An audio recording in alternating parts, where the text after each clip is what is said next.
الله انتقام دا سخت الله ہوئے ان بطش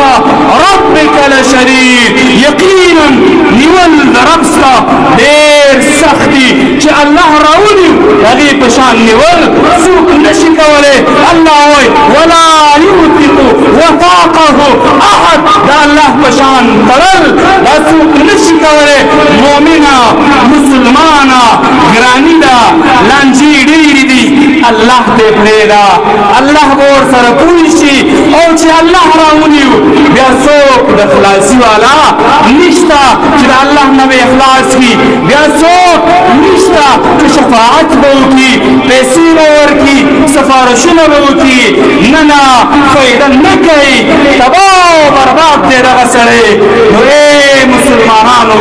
دا سوال پتور باندے من بسوال مکتاس ہوتا چه با مسلمان باندے بدگمان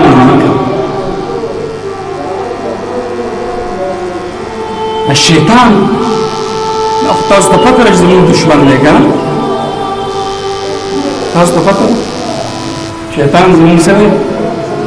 دشمن دی که نه الله وایي که ان الشیطان لکم عدو یا څه وایي فاتخذوه عدوا دا خو منئ چې زموږ د شیطان زموږ دشمن دی که نه منئ ټول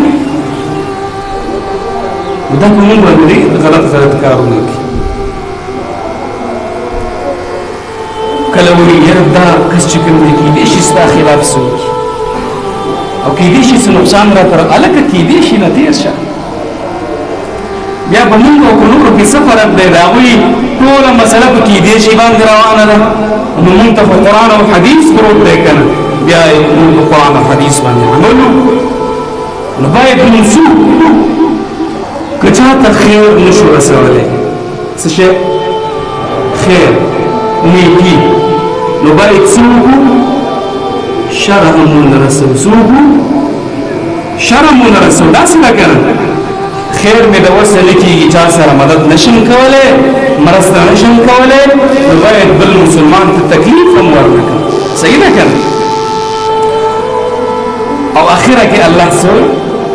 ولا يغتب بعضكم بعضا غیبت مکوئ یو مسلمان کی یو کمزوری ده غیبت څه ته وایي ذکرک اخاک بما یکره پیغمبر ته رسول الله صلی الله علیه وسلم فرمایي غیبت څه ته وایي ذکرک اخاک بما یکره صحابه وایي ان کان فیه د الله رسوله دا ناکامي دا ګناه دې مسلمان کی هغه ورته وایي ان کان فیه فقد اغتبت که چېرته دا ګناه په دې مسلمان کی غیبت دې وکړو وان لم یکن فیه فقد بهتت که ګناه پکې نه وي بهتان دې ولګو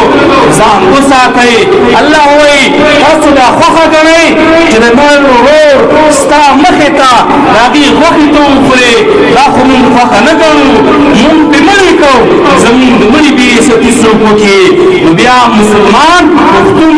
په خپل هر مجلس کې په هره علاقه کې په هره حجره کې په هر مسجد کې د بل مسلمان غیبت نه کوي ولې بلکې را ورته داسې ډېر ښه کار ښکاري کاوه ورته پرته تورې پرتي او دا لګیا یي پرلتې والی یو مسلمان راونیسي د هغې نه بڼې وباسي بل راونیسي بل راونیسي مسلمانه د مسلمان بې عزتي مه کوه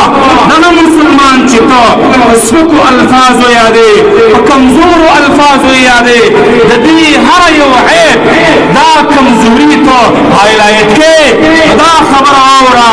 داسې مثال لري لکه د خپل مړ ورور غوښې چې ته په ناست دی په مجلس کې یې خورې هغه مړ ورور چې هغه وفات شوی دی د هغې نه روح وتی دی نو ځان سره سوچ وکړه